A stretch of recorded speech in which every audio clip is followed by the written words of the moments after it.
farzandlarimizni saodatli, baxtli, tarbiyali, taqvoli bo'lishligini Robbimni o'zi hammalarimizga nasib aylab, yetuk, qori, fazilatli biz vafot etganimizdan keyin farzandlarimiz bizni haqqimizga duo olib beradigan, duo qiladigan insonlardan bo'lmog'imizni Robbim hammalarimizga nasib aylasin. Ikki quloqimizdan eshitib olaylik, birodar. Farzandimiz bormi bugun? Nevaramiz bormi? Birodar, bismillohni o'rgating. Kalimasini o'rgating, Fotihani o'rgating, birodar. Birovlar o'rgatmasin, siz o'rgating. Chunki kalimani, bismillohni, Fotihani bir umr o'qiydi, birodar.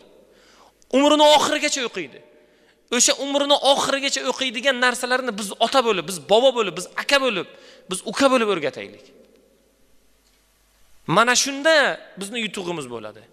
Birovlarga aytib qo'ymang, chunki kalimasini o'rgat, bunga Fotihani o'rgat, Ixlosni o'rgat demaylik, o'rgataylik o'zimiz bugun.